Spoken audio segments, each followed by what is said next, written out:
a growing church and spending time with your family? If so, in today's podcast, we're going to talk about how to have both without feeling guilty or overwhelmed. So let's get started.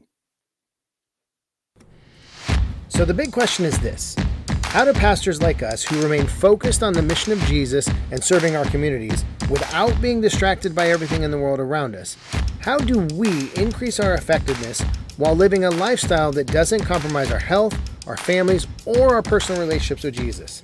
That's the question this podcast is going to answer. I'm Dr. Brandon Party Cooper, and welcome to the Ministry Hackers Podcast.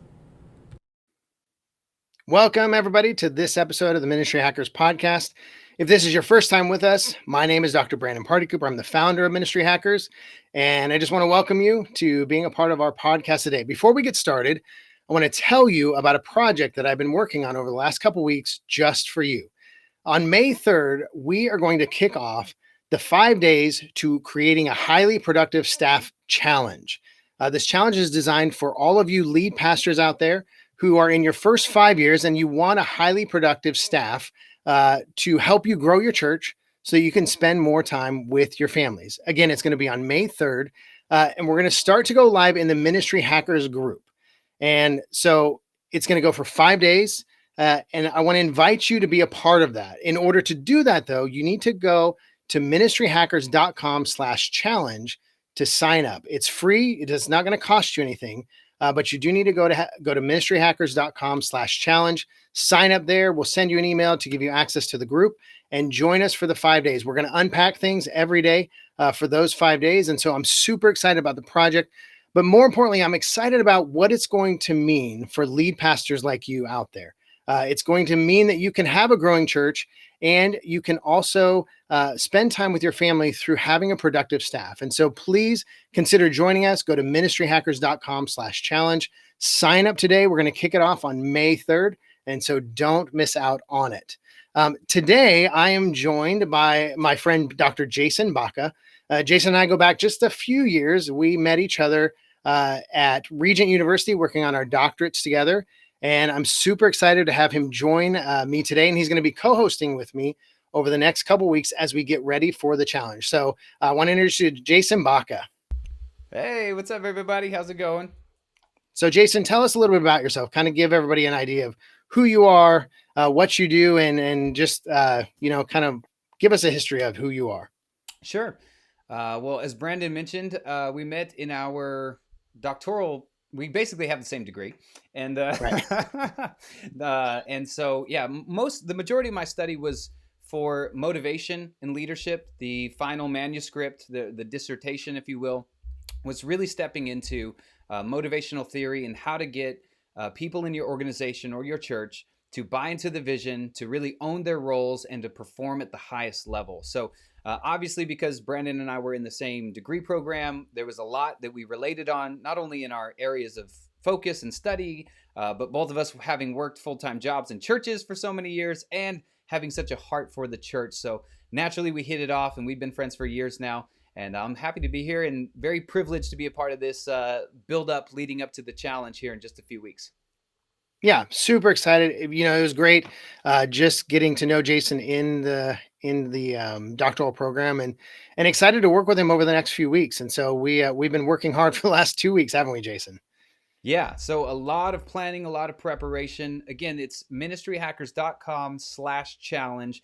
Really, this comes from my heart, but especially Brandon's heart for young lead pastors out there.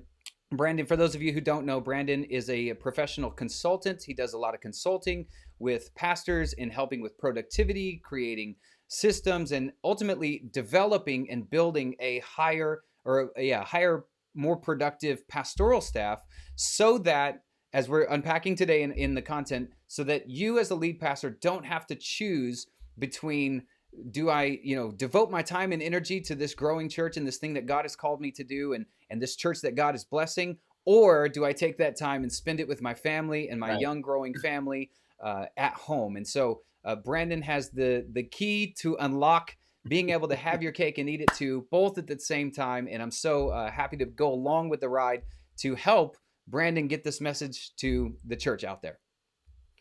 Yeah, and I think, if we get down to the heart of, why we're doing the challenge, why we're kind of going down this path. You and I, as you mentioned, we've been in ministry, long enough. We've seen lots of friends, lots of people that we've known in ministry that, we have lots of friends who do really well in ministry. We've Mhm. seen probably more than our fair share of pastors and ministry leaders who either just burn out because of because they're caught in that tension. All of us as pastors, we want this growing church. We want a church that's thriving and reaching the community and all of these things, but that's a lot of work and it's a lot of time and a lot of effort. And usually, what happens is uh, the pastors that burn out going that direction, it's usually because they've lost sight or lost connection with their family along the way. And, kind of struggling with that tension has, breaking point. And at the same time, we know other pastors who feel like they've had to make the choice, I'm going to put my family first. And because I'm choosing to put my family first, that means that I'm just not going to have a growing church. And they kind of resign themselves to, maybe I don't know, maybe feeling like they're not fulfilling God's calling on their life Mhm. because they're choosing family over a growing church. And I know that for me, I don't believe that that's I don't think that's how God designed it. When He called us all into ministry, He called us to grow the church and to reach communities.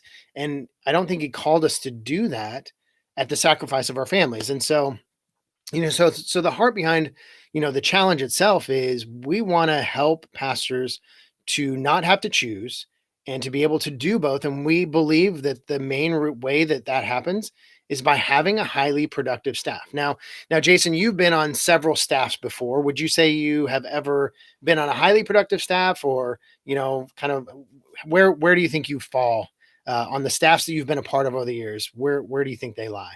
Yeah, so due to the nature of God's call on our life, we've lived in a bunch of different cities all around the country over the past 10, 15 years. And so I've had the privilege of being on staff at like on staff full time or AKA part time, but really we all know that means full time.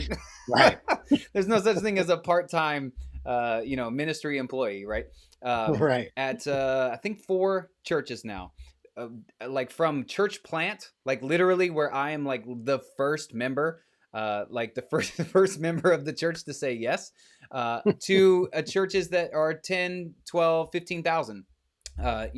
So I've been on staff and doing full-time work in all of it, and I have noticed, yes, I've seen great leaders create highly productive, really healthy church cultures, and I've been a part of churches, either paid staff or just being a part of the church, that you can tell that this is a log jam for them, right? It's a Right. bottleneck that they do not have the culture in place, or just on a practical level the systems and the processes in Yeah. place to allow their staff, their volunteers teams, the church in general to really grow and flourish. And yeah, I really do believe, and one of the reasons why I'm here for the next couple of weeks is I am in agreement with Brandon that it really comes down to this. Uh, so my wife and I, more so my wife Kelly, she needs chiropractic care, and so we went to a chiropractor one time, and he basically only adjusts like this top of the spine, right? There's a lot you can do in chiropractic care, like the hips and the legs and all that. But his whole philosophy is like, if you just straighten this up at the top and get this top in alignment, that everything else will kind of fall in alignment down the line. And when he told us that, like this was years ago, I just felt like it was such a profound analogy for leadership in general, especially within the church, that if like the top tier leaders, the top at the top of the neck, right, can get in perfect alignment, that Right. the rest just kind of flows. And so I really do think that, with everything that Brandon is saying, that man, if you can create a highly productive pastoral staff, that top tier leadership, if everyone is in alignment in your culture of productivity and the systems and the processes and everything that needs to take place on a weekly basis, because as we all know who have worked full time in ministry, Sunday is always coming, right? There's it's Right. always coming, no matter The what. cycle 50, never ends. yeah, 52 times a year, Sunday is coming. And so if you can get everyone at the top in alignment, that it really just opens everything up on down the line, if I can use that phrase, to just create a really robust and flourishing and productive church. And so it really Mhm. all comes back up to the top. And that is why that's the focus of the challenge we have coming up, is how to develop a highly productive pastoral staff so that you don't have to make that choice between Right. pastoring a growing church or spending time at home with your family. Right. Well, and John Maxwell says, he says, everything rises and falls on leadership. And I think that, Mm, we see that in ministry across the board. If you go to the top, you go to the lead pastor. If the lead pastor is stressed and overwhelmed, if, he's unable to get everything he needs to done, throughout his days, and, he always feels like he's behind and he's always reacting. Well, give it enough time, and the entire church feels that way. And that's because the lead pastor is that way. So the staff is that way. So the volunteers are that way. The congregation is that way. Whereas if we can create an environment as pastors, as ministry leaders, if we can create an environment, create a highly productive environment for our staff, then as lead pastors, we are less stressed, we are less overwhelmed. All of those things kind of go away. And then it trickles down. And not only does it relieve that pressure and all of those things for all of us, but it also opens up the doors into our communities, and it right. creates a forward thinking, gospel mission centered focus to where I'm not spending my days trying to manage my tasks and my stress. I'm spending my days serving people and spreading the gospel into the community. And so, the whole idea is, like Jason is saying, if you can just turn this key and have this highly productive staff, then everything else will fall into alignment, and there's a flow that I, honestly, I think that God believes and wants us to approach ministry in this way, where, it's not all on the pastor. And I know that, there's, some ministry mindsets and philosophies that, well, ministry is just a 24-hour, 7 days a week job. And, Mhm. if your family suffers, that's just the price you pay. I have a hard time thinking that God gets behind that idea. Yeah, Right. no. Yeah, I don't see. Yeah, yeah. So I mean, we talk about this in Bible college, right? It's like I remember being in Bible college, like day one, the professor putting up on the board the priorities, right? It's like Mhm. first comes God, right? Right. Then comes the wife, then comes Yep. the kids, and they usually make that distinction. Sometimes it just says Mhm. God, then family, then Right. ministry. Sometimes they break it out, which I think is helpful.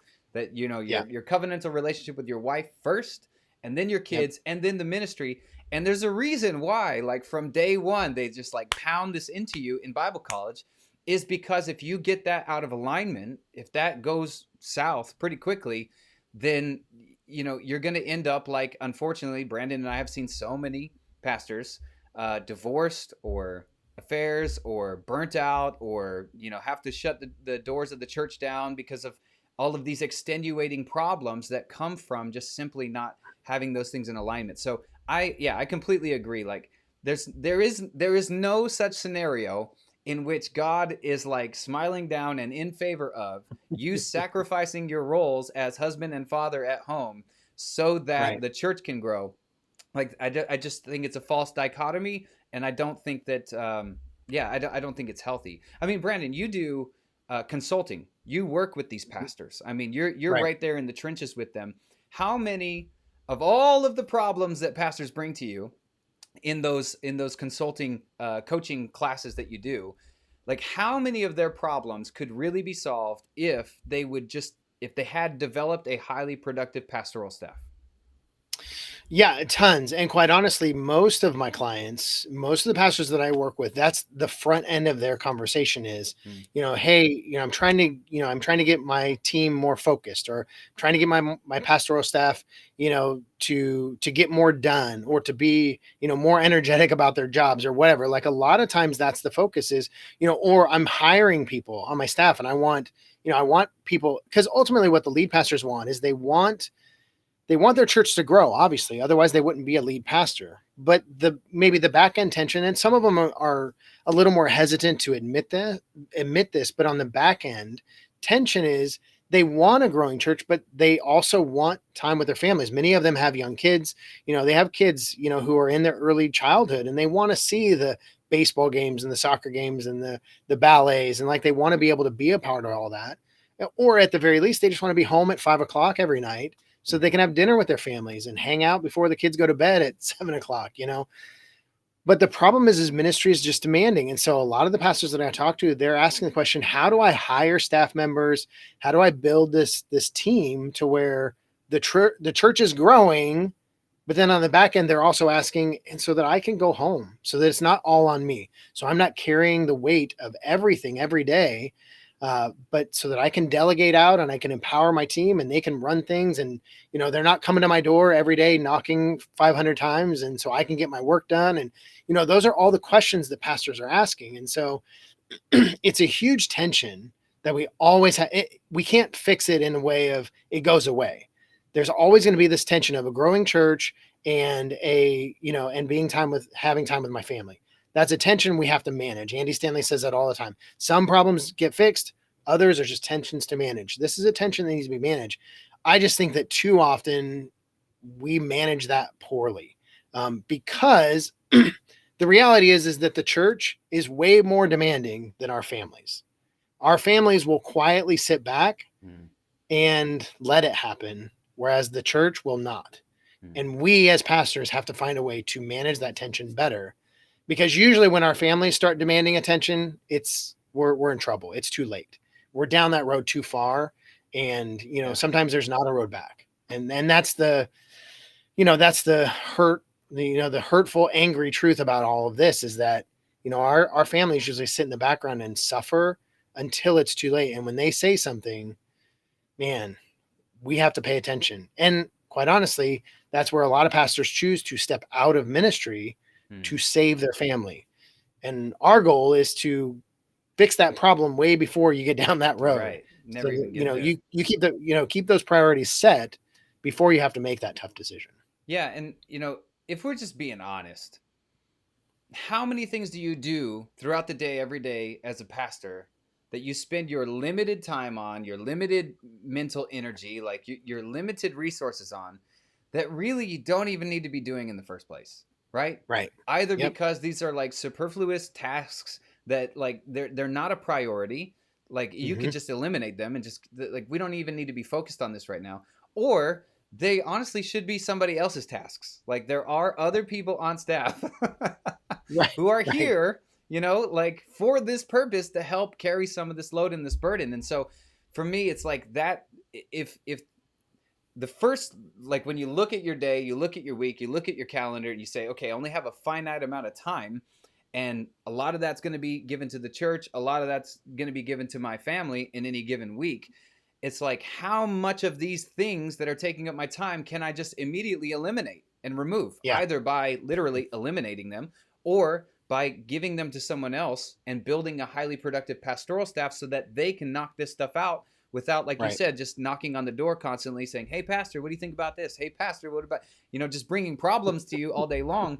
That I need this, I need that. Yeah, should be just getting resolved without you needing to be a part of every little step of the process. And so I think that is the key. That's the long-term road to success, is that, in the short term, you can put in more hours and that might help solve some problems for a little while. In the short term, your family can take a back seat, just for this weekend. How often do we lie to ourselves that it's just this season, just this weekend? Yeah, if I could just get through Easter, if I can just get through this VBS, if I can just get when I get done with this, it'll all change. Exactly. And that day never comes. It never is going to come. It doesn't.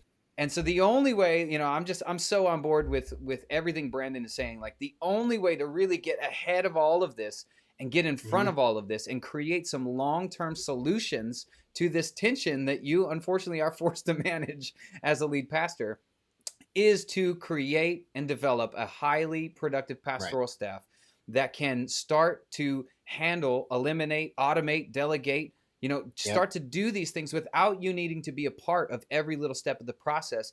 And you would be amazed. I mean, this is not unique to ministry, right? This is just organizational development, organizational flow. Now, the application in ministry might be unique, but you've got to get out from underneath this big, huge burden of tasks and responsibilities that, if you're being honest and you just look at and you say, how much of this do I directly need to be involved with for it to be successful?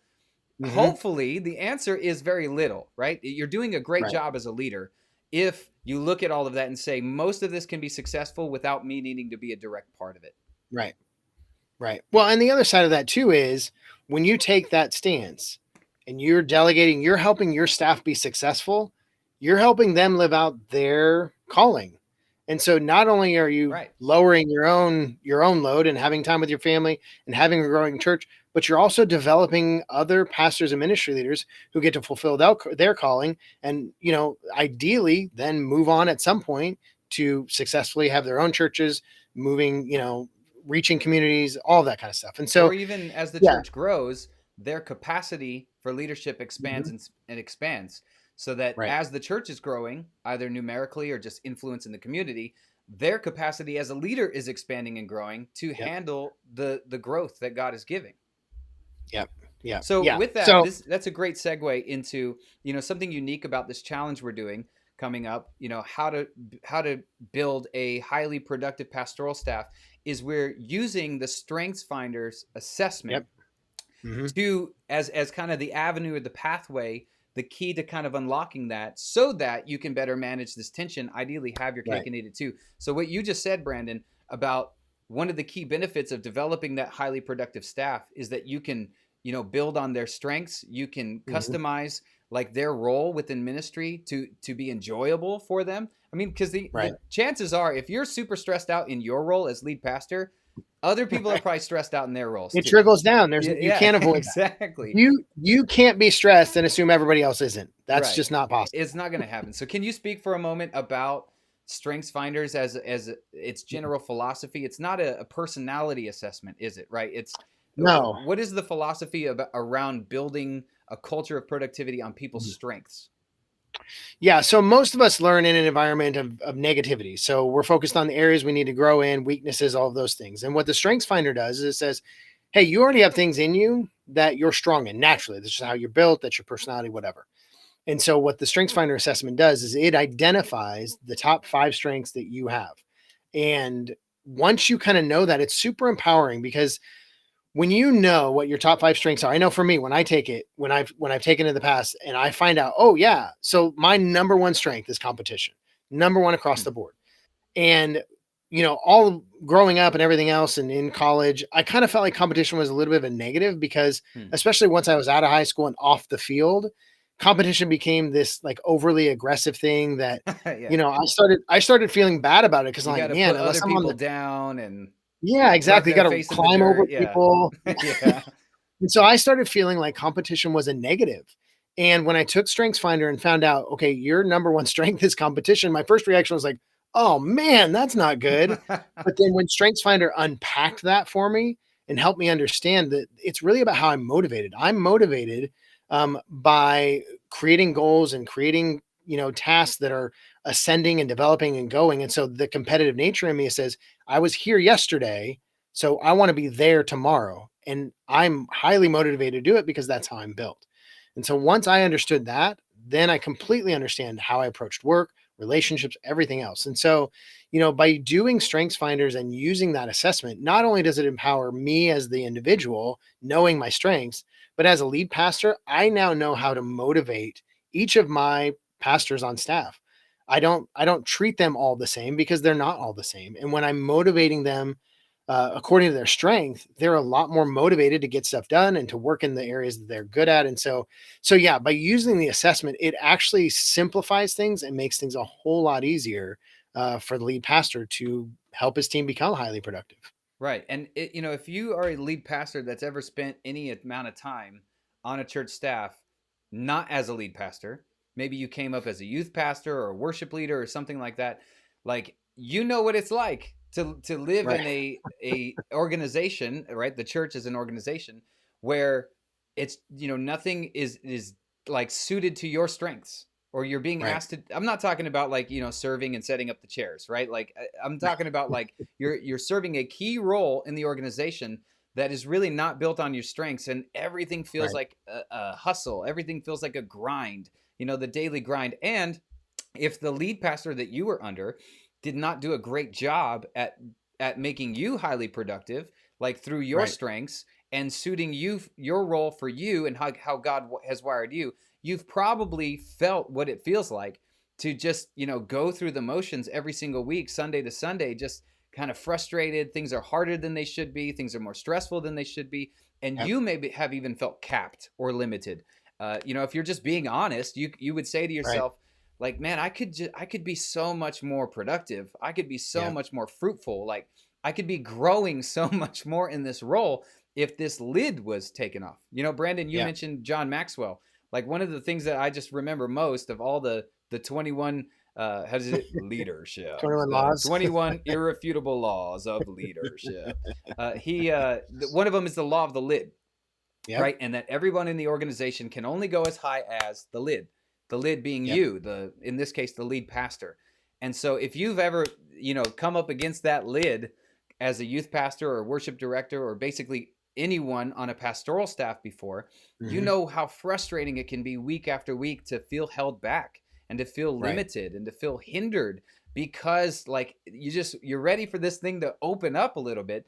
And if you right now are feeling held back and limited and hindered as a lead pastor because you feel Right. like your pastoral staff is not really doing their job like they ought to, there may be some reciprocation there that because the church doesn't yet have a highly productive culture, you've not built that into the DNA of your church, that my point being, it may be a huge favor to them to Right. make that shift and say, you know what, I'm going to start focusing my attentions on building a culture of productivity built on the strengths of my pastoral staff. And man, I just having worked in churches for so long, what a difference maker it is when the person at the top, for lack of a better term, just like blows the lid off, so to speak, and just says, you know what, we're going to open this thing up for all of your strengths and your potential to really see you grow and shine. Like, man, it's like once you do that, it's like the sky's the limit. Yep, exactly. All right. So, Jason, as we are closing up this episode, do you have any final thoughts just to kind of leave with everybody? Yeah, I just keep coming back down to this like basic fundamental reality that Brandon and I are both saying. It really is as simple as this, that if you want to pastor a growing church and give your best energies and your best time and your best effort to your church, and simultaneously be present at home with your family, have a healthy marriage, have kids who respect you, who don't feel like you're missing. Kids aren't sad every time you walk out the door because they never know when you're going to come back. Like, if you really want to be able to have both at the exact same time, which is like the eternal tension, as you mentioned, Brandon, for lead pastors, I really do believe, along with Brandon, that the only way, not just the best way, but the only way to really achieve both of those two things at the same time is by developing and building a highly productive pastoral staff and overall creating a culture of productivity within your church built on the strengths of your primary top leaders. Right. Yep.